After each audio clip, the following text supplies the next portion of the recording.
Thank you so much for joining us today. I'm Amber Mace. I am the CEO of the California Council on Science and Technology, and this is our kickoff event for our 2022 Science and Technology Week, Science at Your Service. We are so delighted you can join us today. I want to begin our briefing by acknowledging that I'm speaking to you from the tribal lands of the Nisenan people. I'd also like to acknowledge that Sacramento has been a gathering place for millennia for many tribes. So I would like to acknowledge the Southern Maidu people to the north, the Valley and Plains Miwok people to the south of the American River, as well as the Patwin Winton people to the west of the Sacramento River. Today, we have a great lineup for you. We have a really important and timely topic talking about renewable energy and the effects that climate is already having on renewable energy production. Before we get to our panelists, I'd love to tell you a little bit about the California Council on Science and Technology as an organization and some of the work that we're doing in this disaster space. So we are a nonpartisan nonprofit. We were created at the request of the legislature over 30 years ago to be a resource to California, to tap into the incredible network of expertise that we have in academic and research institutions throughout California and beyond, to work to amplify this knowledge that's being produced, the research that's being conducted, to help translate it into an actionable form so policymakers have ready access to the advice they need to inform the policies that they're working on. We've been focusing in recently on disasters and helping California think about how to build resilience to the many disasters that we are facing. They overlap, they compound, they build. We've all been experiencing them. And we see this as a real opportunity for us to focus in on public health, to think about how the science and technology advice can help not only improve our public health system, our energy system, our economy, our environment. It's all connected, and the work that we're doing is helping to make California better for all of the citizens. And we hope that this will translate beyond California's borders as well. So we do this through briefings like you're here for today. We also have workshops, we have peer-reviewed reports, and of course, our Science and Technology Policy Fellowship. We place PhD scientists and engineers for a year of government service and leadership training. So we've got a lot going on this week. Check out our website if you want to see some of the other activities that we have. We're going to be announcing our Science and Public Service Leadership Awards tomorrow. We have a briefing on Friday. Lots going on to celebrate science at your service. And today, I am absolutely delighted to introduce to you our moderator, Dr. Susan Wilhelm from the California Energy Commission. And she leads an incredible team. She is doing so much in this space. Let me just tell you a little bit about what she's up to as the team lead of energy-related environmental research, again, with the California Energy Commission. She manages a very large portfolio there where she's looking at energy-related environmental research. They're looking at high-resolution climate projections. They are investigating climate-related vulnerabilities to the energy system. They're looking at methane emissions and long-term energy scenarios, all kinds of things they've got going on there, including how they are contributing to California's climate change assessment and contributing to the policy dialogue related to climate and climate adaptation. So with that, Dr. Wilhelm, please take it away. Thank you so much, Amber. As Amber noted, I'm really excited to be here today because the issue we're going to discuss is so relevant to the work that our group is funding and trying to progress on. As many or most of you know, to address the threat of climate change, California has set a goal that mandates 100% of retail electricity sales in the state to be generated from zero carbon resources, such as solar, wind, and hydroelectric. We have until 2045 to attain this ambitious goal. However, these zero carbon energy sources can be impacted by the very environmental conditions, by climate change and environmental conditions such as cloud cover, smoke plume, wind speeds, and precipitation patterns. Thus, the supply of electricity from zero carbon sources is influenced by the very climate change impacts that we are working to mitigate in California. I'm really delighted to have three experts with me here today, each of whom brings a really valuable perspective regarding impacts of climate change on zero carbon electricity sources and on how California can best address critical issues to ensure a resilient electricity grid for all. And with that, I would like to pass it to Dr. Ranjit Deshmukh to introduce himself. Thanks. Thank you, Susan. We're really excited to be part of this panel. So I'm an assistant professor in the Environmental Studies program and the Bren School of Environmental Science and Management at University of California, Santa Barbara. And I conduct research on low carbon energy systems and transitions, specifically in the electricity and transportation sectors, both in the US and other countries. And I mainly use engineering and economics methods for my research. So thank you for inviting me. Thank you, Ranjit. I'm so glad you could join us. Next, I'd like Mr. David Liebman to turn on video and please introduce yourself.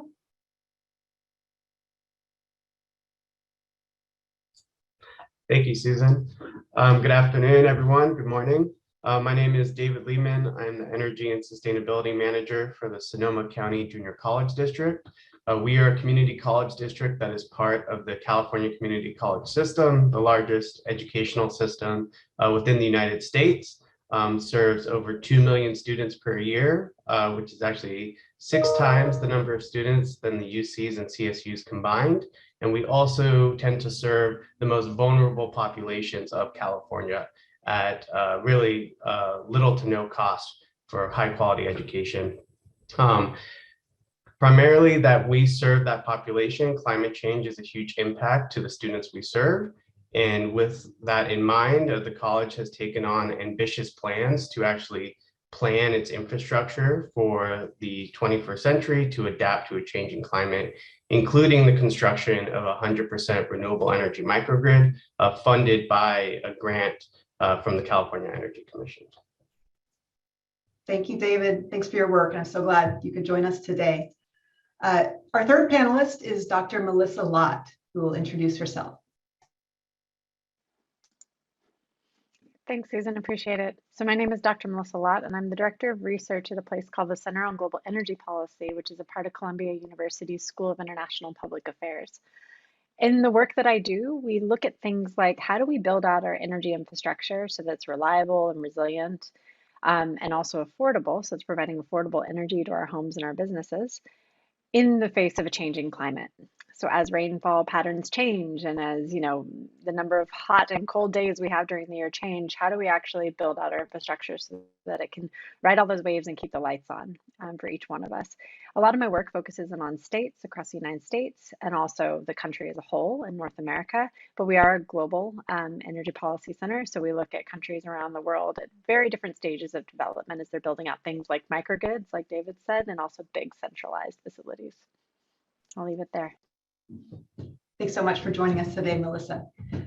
We're going to go ahead and open the floor for questions. So I will invite those of you who are participating on the line to please use the Q&A feature to submit questions to the panel. I'd also like to ask you to please include your name and affiliation.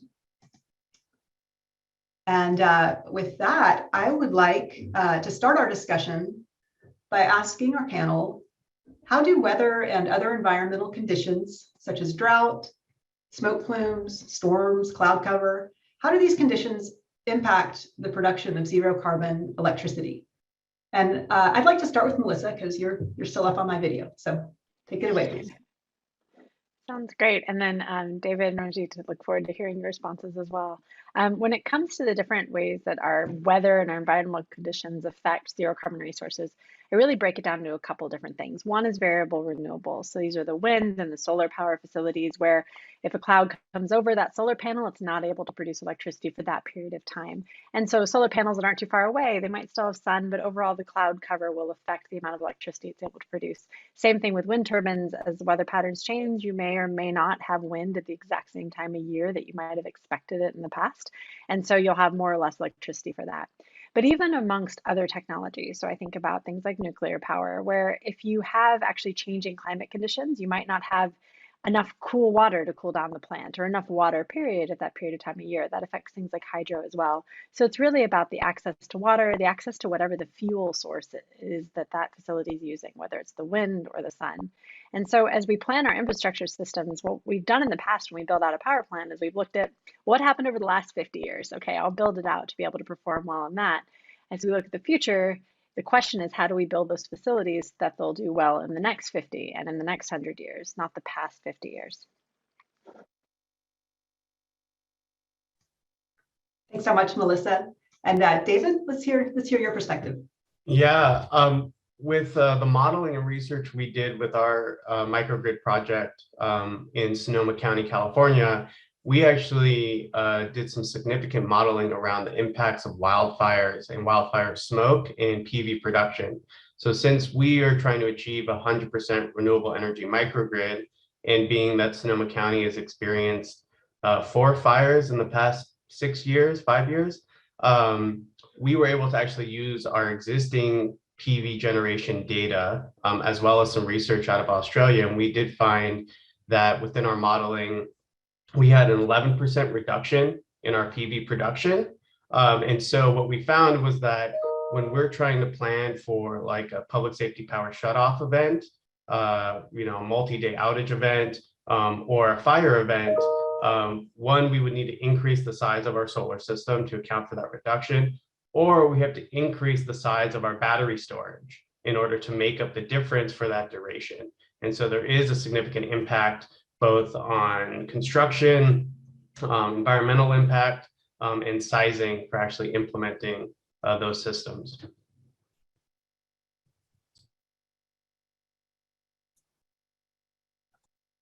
Just to add to David's points, I mean, this is great. Like, we know that climate change impacts is mostly going to sort of reduce the generation from our renewable resources, but now we have to think about the consequences of that reduction. So like David mentioned and Melissa mentioned, like, you'll have to either increase the size of your system or your storage. But before we get to net zero, like, what are the consequences of this reduction? Like in California, we are seeing, this reduction in hydropower resources is being compensated by natural gas. And that sort of, shoots our greenhouse gas emissions beyond what we are targeting. Once we get to net zero emissions electricity systems, then we'll have to sort of overbuild our systems and sort of start thinking about those particular consequences. What do we need to do to avoid these impacts? Thank you so much. You all have given us some great perspective on some of the challenges in general that we face. And I would love to pitch it to Ranjit now to talk a little bit, if you could, about, actually, let's pitch this to Melissa, because I know you've done quite a bit of work on Texas. But if you could comment on what's going on in Texas with winter storms and with last year's power outages and the challenges they're facing. And why is this happening? What role might renewable energy play in these outages? And what can we learn in California so that we have better outcomes here? Absolutely. So it's funny, as you know, Susan, I'm a graduate of UC Davis, but I'm also from Texas, military family. So, and I'm currently sitting here in Austin, and I was here last February when we had the blackouts, and February a decade ago when we had the blackouts. So it's really important that we understand and we learn from each other. We learn a lot from California. And y'all can learn from us, hopefully, in this case, and not have the same things happen. So what we've learned in the blackouts that happened in Texas, in particular the one that happened last year, where people didn't have power for 4 and 5 days, and hundreds of people passed away as a result of it, and a whole host of things. Effectively, what we figured out and what we knew is that every single way that we use to generate power, so every single technology we use, whether it's natural gas, nuclear, hydro, solar, wind, every single one of them has trade-offs and has potential risks associated with them. So during the storm, we saw that solar panels ended up getting covered with snow and ice. We saw that wind turbine blades got covered in ice and couldn't spin. We also saw that natural gas facilities couldn't actually move their natural gas to power plants, which also froze. So we just saw the cold weather affecting everything. And the reality is that the whole system in Texas is designed around the hottest day of the year, not these extreme colds. And so we weren't prepared to actually be able to deliver electricity to people when they needed it. And so that's what ended up happening. So one of the things that when the blackouts were first happened was everyone was speaking about, oh, it's all about the wind or it's all about the gas. And the reality was it was actually some of all the above. So over time, we realized that nothing in the system was really prepared for what we wanted to do. And so things we can learn, and how I break it down in my mind, of course, there's things we can do at the power plants, but what's the bottom line? During a cold event or a hot event, you want to keep people safe and healthy. So if we're focused on that, how do you actually make sure that's happening in people's homes? And I know that there are some interim projects in California to send batteries to people who have medical devices in their homes, things like that, to keep stuff going if there's a blackout. But really, it's about making sure as we go to net zero that we have a diverse set of technologies, because every single one of them has a risk. The goal is to not have them all go wrong at the same time when extreme events happen on the weather. So I don't know if anybody else wants to contribute to that, but that's at a high level, at least, what's going on in Texas and what we're trying to figure out how to prevent from happening in the future. I mean, one thing to add to that is that everybody probably knows, like, Texas is an isolated grid and California is just connected to the western grid of the United States. So if you have such an event that covers, the entire Texas, and if we have such an event, let's say in California, can we tap into resources from neighboring states? Of course, there are limits to that. There are transmission limits. There are limits to generation from other states as well. But that gives you a little bit more resiliency in terms of your logic grid system. And then you sort of complement, as Melissa mentioned, with local storage solutions if you identify your vulnerable communities and provide them with really focused small storage systems, microgrids, et cetera, to keep people safe.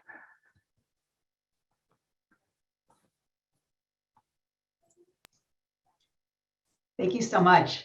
I'd like to move to our next question, which has to do with what sort of planning do we need to help California make the transition to the clean energy future? And I'd like to note as context for this question that even as we decarbonize our electricity grid, as you all know, we are expecting the grid to take on new roles to support decarbonization in other sectors, such as buildings and transportation. So this is a broad question, and I'll toss it towards David first, but I'd love to hear from each of you on planning needs to help us successfully transition. Yeah, so from a planning perspective, I can kind of give a insight into what the college did with respect to planning, and kind of how we, as colleges tried to kind of mirror, mini cities, if not we're bigger than some, towns across the US and California. As part of a facilities master plan update, the college had significant plans to invest in its infrastructure. And as part of that investment and planning, there was a big drive towards, carbon neutral operation, zero net energy, district, by like 2030 is really our goal. And what we found was, as we were doing the planning and the modeling of how do we achieve carbon neutral operations by, electrifying our space heating and our hot water use, and then how do we, end up being more efficient with LED lighting, we found that we were looking at everything from a past perspective, and we were not actually addressing what would be the changes that our infrastructure would have to go through for the coming future. And so what I mean by that is, when we were designing our new buildings, we were looking at the past with respect to how many days out of the year we'd have to cool it or heat it. In the past, we were looking at how many days do we have to heat it, but we expected that we would have natural gas, not using electricity. And so now, really thanks to the state of California, we've been using CalAdapt data to actually model our buildings. So all of our buildings now go through a process where we use that data and we adapt for the fact that buildings, that we're gonna have to cool our buildings because there will be a 30% increase in cooling degree days, by 2030, and an even greater increase by 2050.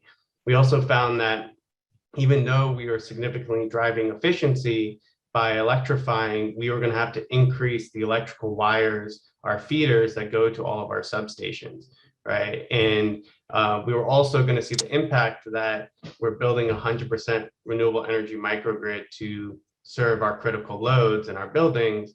But then as we're electrifying, we are now increasing the electricity load, which means theoretically, unless we increase our production and storage, we're also now decreasing the amount of critical loads we can serve. And so those are all the different items that we needed to account for and plan for, and really push our consultants, our engineers to use that data as they do their design.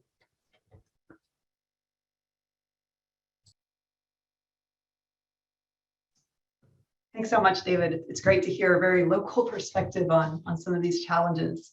Ranjit, would you like to weigh in on that planning needs?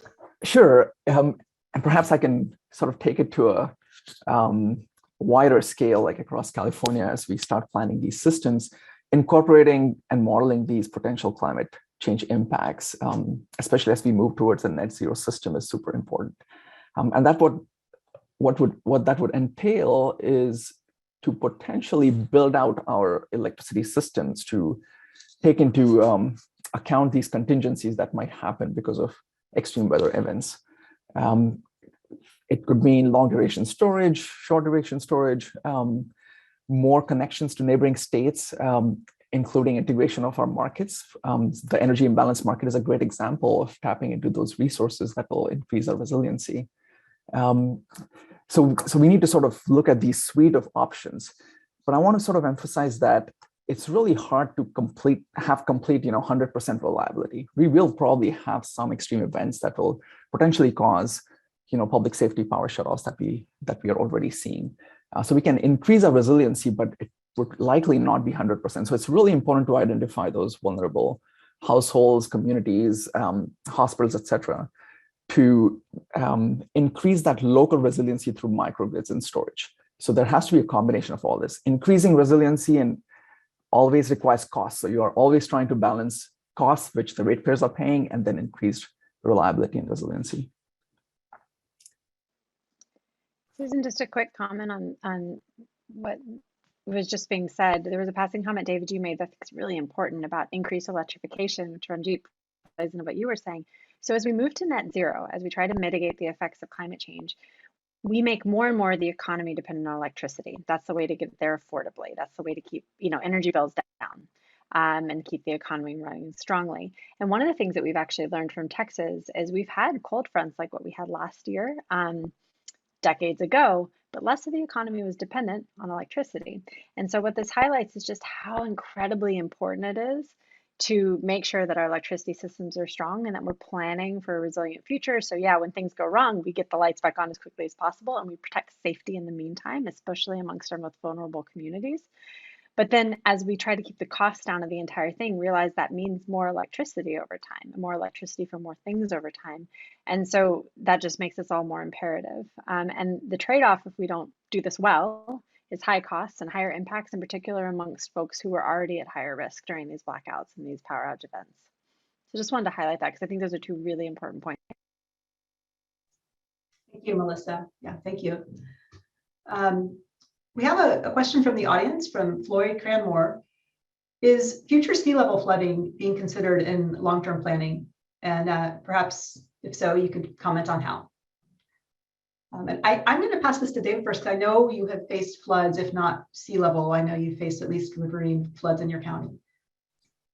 Yeah, I can't comment to sea level because as of now, the college district doesn't have any facilities right along the coast. But we do have a facility right next to the Russian River. And in 2018, the one year we didn't have a fire, we had a massive flooding where the campus, which is on a hill, actually had no roads to it. It was like all around the campus was high waters and no access. So we have accounted for flooding.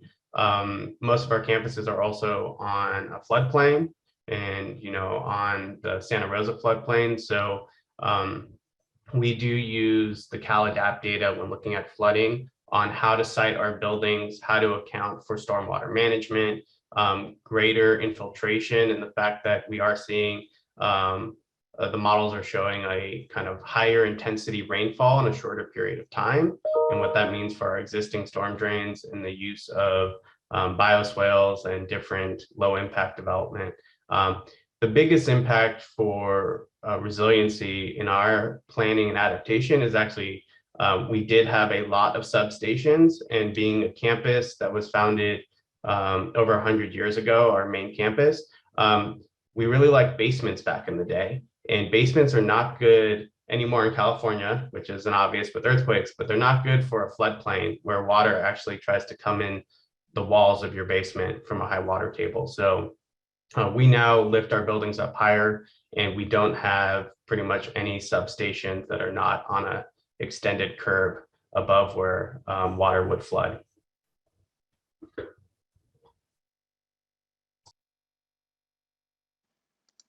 And I can just add a quick comment. I'll put it into the Q&A, but there's an interesting study that's related to this actually, but for the southeastern United States, where Argonne National Laboratory is one of the U.S. Department of Energy's national labs in partnership with AT&T.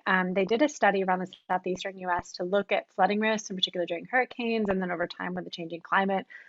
Florida is pretty low level, and a lot of effects are potentially being seen there, going to be seen there. And they looked at how that would affect infrastructure, and they just announced, and perhaps the person asking the question would be interested, they just announced that they're going to be doing this for the continuous US, so all of the lower 48 at least. So I'll put the link to that in the Q&A, but it's a really interesting study.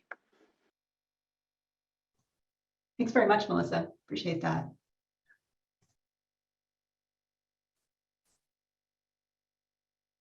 Okay, the next question I'd like to pose is kind of thinking about the distribution of impacts on our population in California. And the question is, who will be most affected by potential climate-related disruptions to renewable energy sources?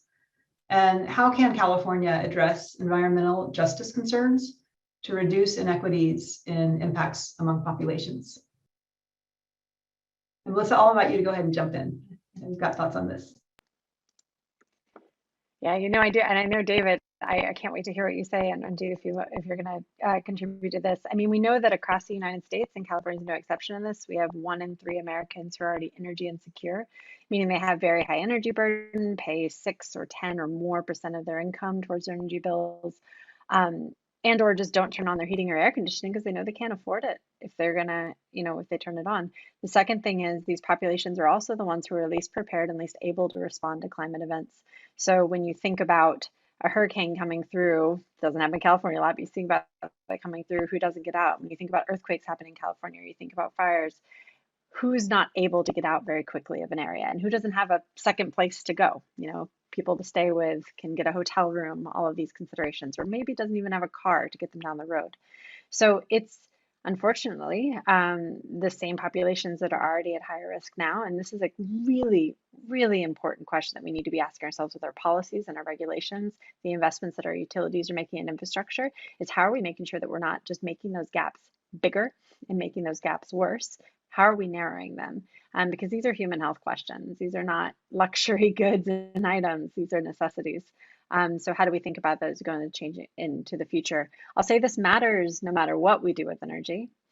But when we go to net zero right now, we're making so many investments. We have a real opportunity to have those investments be designed so they narrow gaps instead of exacerbating them.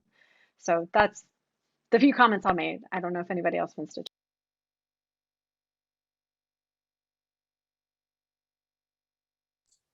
Yeah, I can comment on it. Just being that a large portion of the population that the college serves, predominantly serves, are impacted communities and communities of color. We see, significantly, one, as an institution, we need to adapt to a changing climate because we are a place where everyone will go to if they need resources, both basic needs, food resources, and then everything from a cooling center to, how to get a paycheck and financial aid. And so for us as an institution, adapting to a changing climate has changed the way that we think about how our institution needs to operate and what are the services that we provide our students that we need to essentially keep going if there was a power outage. And then additionally, as an educational institution, we are striving to educate our student population on climate change and a changing climate. And we are trying to change negative stereotypes that actually, the biggest issue I deal with when I work with students and student clubs is changing the mindset around solar and sustainability is only for people who have money. That is the biggest thing that I am continually working on and working with students in the population I serve, because they have not seen the benefits yet, or they feel they haven't seen the benefits yet. And so We really are trying to focus on changing that, and really, the introduction to that is through environmental justice and trying to give folks the capacity that they can produce their own power, they can participate in how the electricity grid is going to change and their infrastructure will change. A couple of points I would like to make in addition to David's and Melissa's excellent points. So one is, I want to say rate design, right? When we start building our net zero systems, and if we have to build more capacity of our renewable energy generation technologies to compensate for potential climate change impacts, increase reliability, somebody has to pay those costs, and those costs are paid by ratepayers. Now, how we distribute those costs amongst different income groups is what rate design does. And we have to make sure that our low-income communities, people of color, who, as Melissa pointed out, are already having this high energy burden, they are not straddled with more like higher prices for electricity. And then the other couple of points I want to make is there are also direct impacts of these climate change impacts on electricity systems. So if you're going to see more public safety power shutoff events, who is going to be more affected by these shutoffs? Are the shutoffs distributed equitably across the population, across the ratepayer base, or are some communities experiencing more such events? So that research and that, we have to keep an eye on that, right? And then the last one, there was some research coming out of UC Berkeley that stated distribution infrastructure is also not equitably distributed across our ratepayers. So there are communities, especially low-income communities, where they cannot install more PV generation or rooftop PV systems because those distribution lines cannot take that extra load, right? So even building our distribution infrastructure has to be more equitable. So there could be microgrids, more storage, more PV in our low-income households and communities. Thanks very much for these comments and insights. Our next question comes from Kayleen Ransom. And the question is, what are your thoughts on maintaining existing gas-fired power plants as backup to the 100% renewable grid that we're striving towards? And in particular, I'd ask you to comment on kind of land use implications of building out for 100% renewables. And I'll start with Ranjit. I see you nodding. This is a great question. So maybe I'll take I'll start with the first one. So definitely gas-fired power plants, just to get to that last 5% of emissions, that's definitely one of the strategies. I want to emphasize that the electricity sector is part of the entire sort of economy. It's not a standalone one. So yes, we are electrifying our transportation, our industrial sectors, but there's also, we have opportunities to reduce our emissions by just reducing our meat consumption or having better land use policies, right? So we want to meet our goals. So we want to sort of compensate, meeting our goals with the costs that we incur. So that's definitely one of the strategies. As green hydrogen, perhaps green hydrogen is hydrogen made from electrolysis, which uses electricity from renewable energy. As that technology gets cheaper, then perhaps green hydrogen could be generated when we have a lot of renewable electricity, and then that can be stored across seasons, across months to, take on the role for these peaker power plants. On the question of how much land is needed to build out our renewable electricity system, which is mainly going to be dominated by wind and solar. Yes, wind and solar do require a lot of land, and that's why better planning practices is important. There's a lot of research being done at the Nature Conservancy.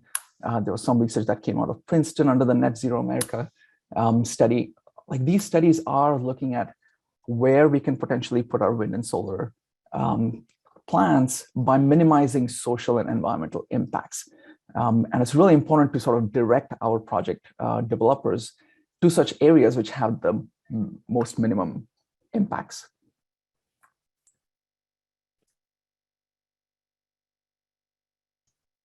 Thank you so much. Any other panel perspectives on the question of maintaining gas-fired generation? I could chime in on just a small example.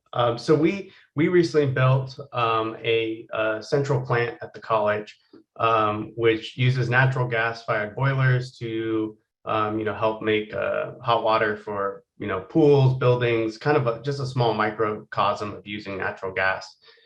We also used to have a cogeneration plant that was a small power plant, made electricity, captured the waste heat for pools.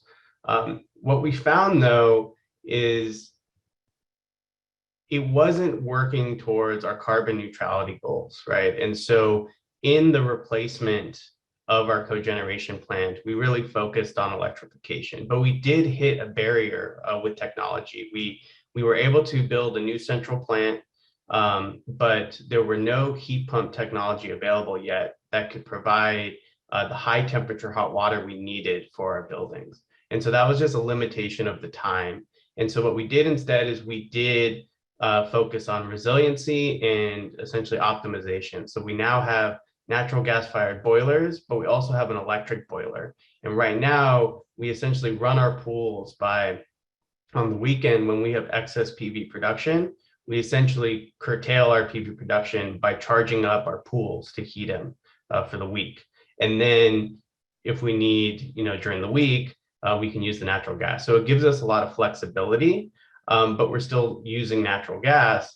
And then the research we've been doing now is there any renewable natural gas available on the market that we could potentially buy as a public entity? Is there any renewable natural gas being made within the county that we could potentially support? Those are all good questions that we're asking, especially when we look at kind of our regional area and what is the natural gas content. One thing that I'm going to flag just real quickly, and I'll put it again in the Q&A and in the chat, is an article that was out of UC Berkeley, Professor Lucas Davis, and then I believe it was Catherine Hausman from University of Michigan. And they talked about the justice component of the transition away from natural gas, depending on how far we get in it, and things we need to consider when we think about who's left on the grid and who doesn't have the option to say, apartment that I'm renting, I'm going to electrify it, these types of things, and just some really interesting considerations there that would be useful to keep in mind, along with some of David's earlier points. So I'll put that. Thank you so much, Melissa. Yeah. Okay. Our next question is from a PhD candidate at Stanford, Anna Katarina van Krauwland. And Melissa, if you want to start with that, welcome you to comment. So Anna Katarina, and sorry if I've said that a little bit incorrectly, thank you for your question. I think overall, and this is deferring to a lot of my colleagues at Lamont Doherty at Columbia University who do the modeling in partnership with NASA, and then also colleagues at Argonne National Laboratories. When I look at their maps of how things could change, it seems like some areas you actually could end up with more wind, and in other areas you might end up with longer periods of this, not good wind for multi-weeks, which is actually one of the biggest problems we have in the grid. I know in California, if you look at solar and wind together right now, there's a couple times a year where there's not particularly amazing solar or particularly amazing wind. And so how do you bridge that? And if you have that happen more times during the year, this is back to the comments about planning for the future that we're going to likely have and things like this. So how do we make sure that the whole system is more resilient? In terms of how it changes things, I think it reinforces, to Ranjit, your point about connecting to our neighbors, so that we have more tools in the toolbox when things go wrong and we don't have the wind we wanted, but also really understanding what areas are likely to be most affected by changing wind patterns so that we can think very intentionally about where we build out future wind farms. I think these are all important. I don't know if anyone else wants to contribute more to it. And disclosure at the beginning, I think I made it not my science. You probably know the science more, Anna Katarina, than I do around exactly where the wind is likely to change. I think these are excellent points. I think Melissa covered most of them.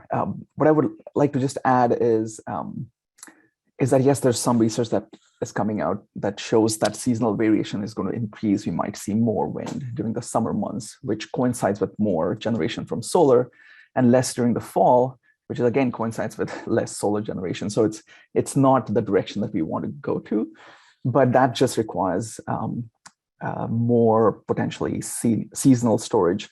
And we have to think about from a system perspective, can we balance our electricity system for every second of the future year. And we just have to have like many tools in the toolbox, as Melissa said, whether it's storage or larger balancing areas, as we call them, as in connections with neighboring regions and neighboring states. One thing like these modeling studies, what they do is they tell you, of course, which days you might see, very minimal wind and solar generation, but like, what is that duration of that, lull in renewable generation? And then that dictates what technologies we have to, what technologies are available, then what technologies we need to develop in the future, such as this long duration storage, whether it's hydrogen or whatever different technologies may come up in the future.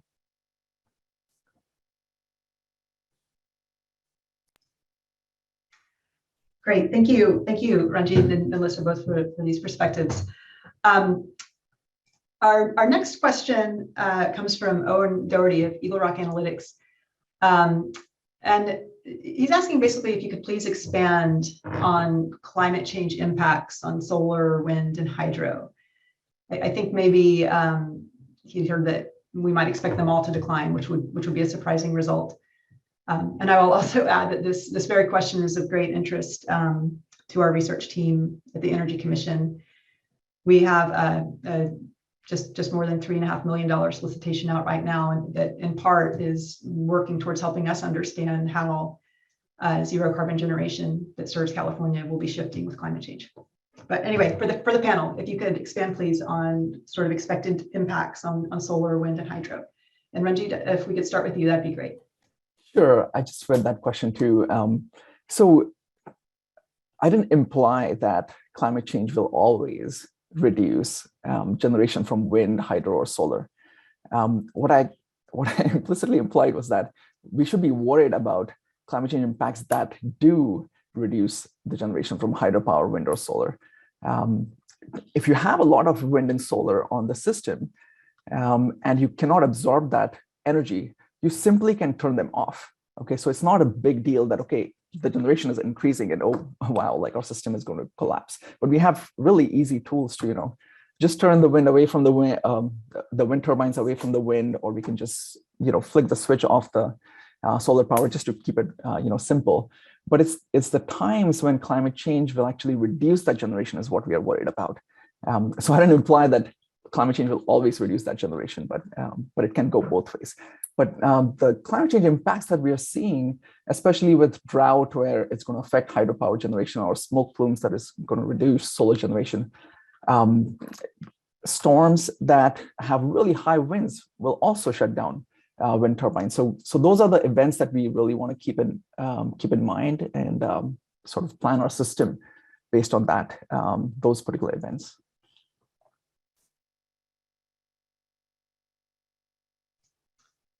Thank you so much for weighing in on that.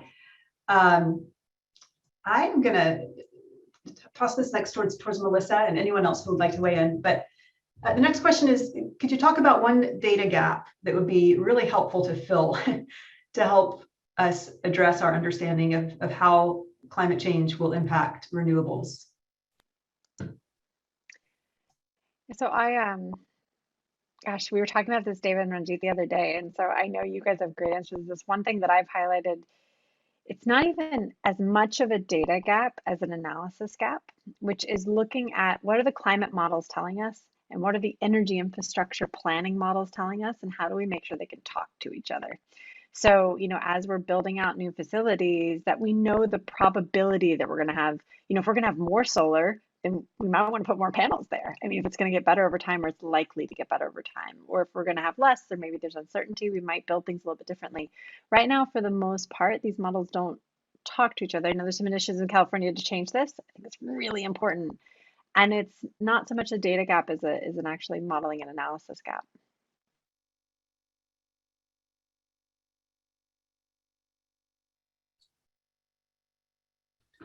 I could comment on just a couple things as someone who's kind of trying to translate policy and actually, build out the systems to help achieve kind of our goals and adapting to a changing climate.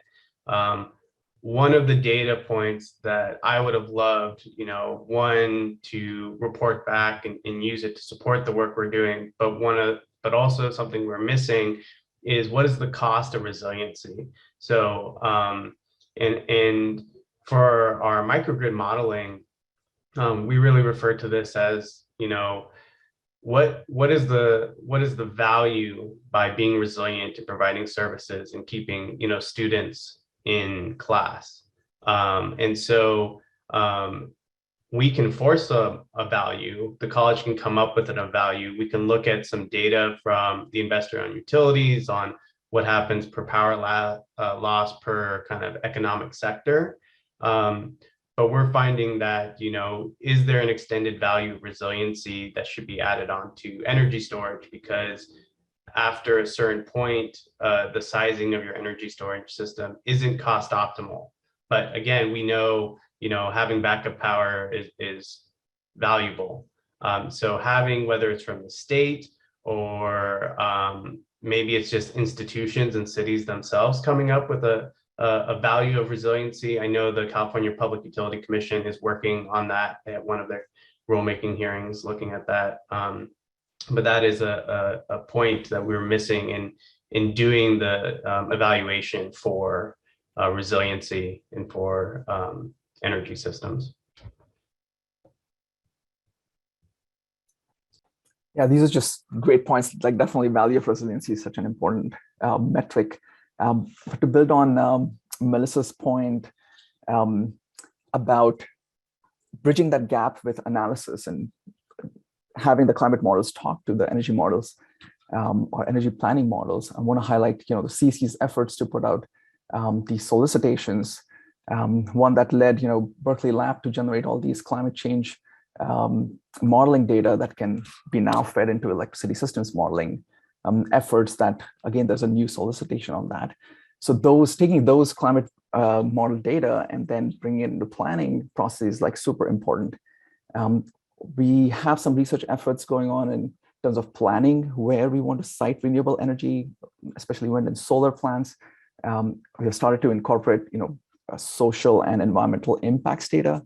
We're bringing, let's say, climate data into those planning models to inform where project developers can set up plans that will have minimal impacts of climate change in the future. Would also be a nice addition to all the planning efforts. So you're bringing those climate data really upstream in that whole planning process. Yeah, thank you all. I really appreciate all these perspectives. And as Ranjit indicated, these are some high priority research areas for CEC to get these energy models to talk to the climate models and to understand the value of resilience investments, not just the financial but also the social impacts, as well as the planning dimensions of these issues. So I'd like to bring to the panel next a question from Heather Williams, and she's asking, how can utilities be more helpful as we rebuild communities that have been destroyed due to wildfires? Should we be focusing on putting lines underground? And I'd like to toss this to David first, given the amount of fire you've seen in Sonoma over the past several years. Yes, I can comment on that. I can also comment. My experience with the utility is with Pacific Gas and Electric, just so folks know, as an investor-owned utility. So I think what I've been finding a lot in the work we've been doing as a college, but then also just in Sonoma County with the various committees and the rebuild efforts that we're in, capacity. So there's really two things that the utility, I feel like, can significantly provide to help communities who are rebuilding, as well as institutions. One is capacity, especially of vulnerable communities. Having someone who is located in the community who has capacity and the expertise for grants, finding money. The magic thing about money is if you have money, it attracts more money. And that's pretty much significant if you're trying to rebuild infrastructure. The other piece is the utilities in California, especially the investor-owned utilities. They are the gatekeepers of their distribution systems, right? They have maps that they are updating at certain points in time, but they ultimately know with their studies what is the capacity and what is the impacts for their infrastructure. And so they can be helpful by sharing that data up front for customers and for communities to do the analysis with them. And then finally, I would just say that with respect to the undergrounding, that's a really interesting question. That's a very big concern, I know, in the Sierras, where you're going to have to try to underground through granite, and there's significant cost impacts. And so that also kind of ties into the equity piece. And that's really something that I think communities have to really identify for themselves. A lot of communities do get funding from the CPUC from Rule 20 for undergrounding, and there are a number of communities that actually don't use those funds every year. And so there are existing programs out there for undergrounding that can be used. Thanks, David. I really appreciate the on-the-ground perspective on this. Ranjit or Melissa, do you have anything to add on things utilities could be doing to help in the rebuild?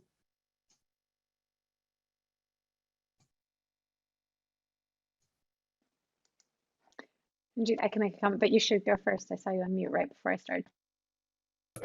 No, I mean, I was just going to say I didn't have anything to add, other than, all these require costs, and you have to sort of balance costs with risk and identifying which areas are vulnerable, especially communities, right? We have to put a really high value on value of life. And if it requires undergrounding to keep our communities safe, that's the direction that we should go to.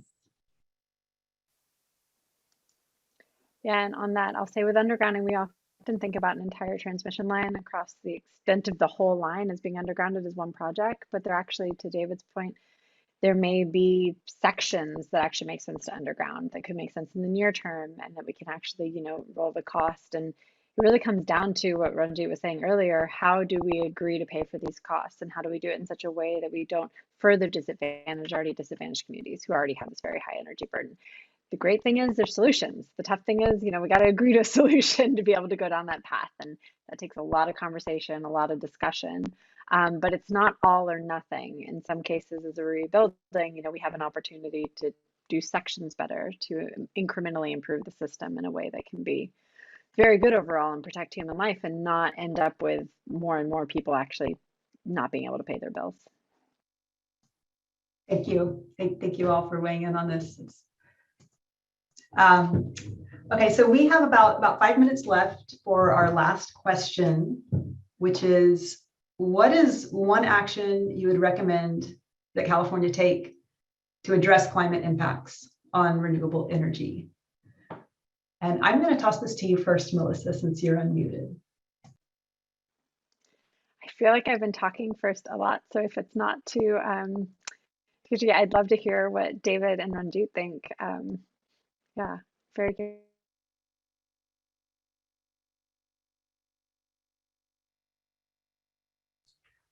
I can go really quick. So if there's two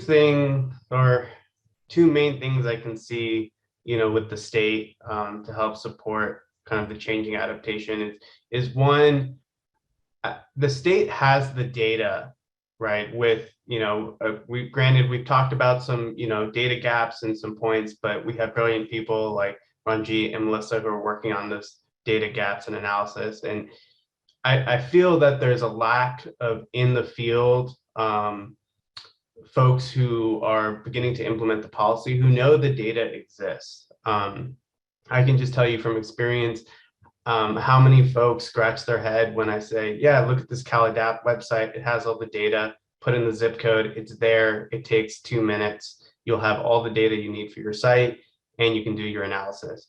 And folks have no idea that the data even existed and was there. And so I think there is a big thing the state can do to push institutions and commercial entities and private entities to begin to use the data to begin their analysis to adapt to a changing climate. That's probably the biggest thing. Great points, David. The two things I would like to add, one is that we have to identify all our vulnerable communities, households, infrastructures, that would require local resiliency. So local storage solutions with perhaps on-site renewable generation. And then the second one to minimize the climate change impacts is that we should improve our renewable energy siting practices, identify areas where we can put our solar and wind resources, not just based on minimizing social and environmental impacts, but also potential climate impacts if we can identify those.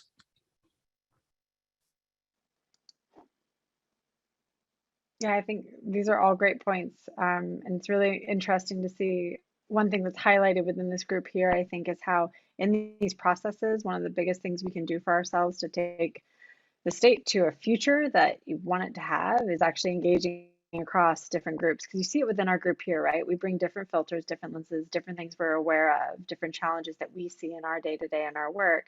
So one of the biggest things, I know it takes a lot of investment and time and resources, but is making sure that there's space at the table for all the different groups that are affected by these changes, because you do get to more resilient, more robust solutions that way. So taking communities' point of views, in addition to these, those of us who model the whole state at once, as opposed to one community, make sure both of those points of views are at the table.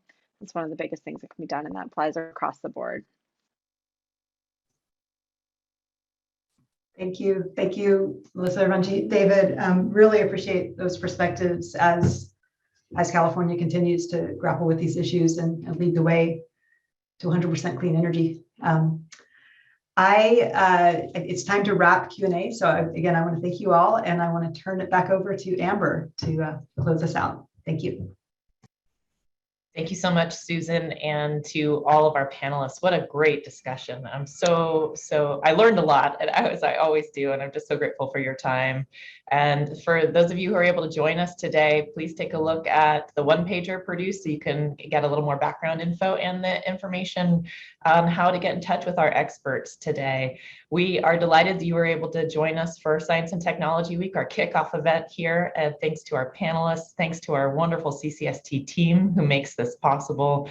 Please check out our other events this week. We're going to be announcing our Science and Public Service Leadership Awardees tomorrow, and we have another briefing coming up on Friday related to the data infrastructure needed to deal with disasters. So a lot going on this week, and this was recorded, so if you missed it or you want to watch it again or you want to share it with a friend, you'll be able to find that information on our website as well, and if you registered, we'll send you the link.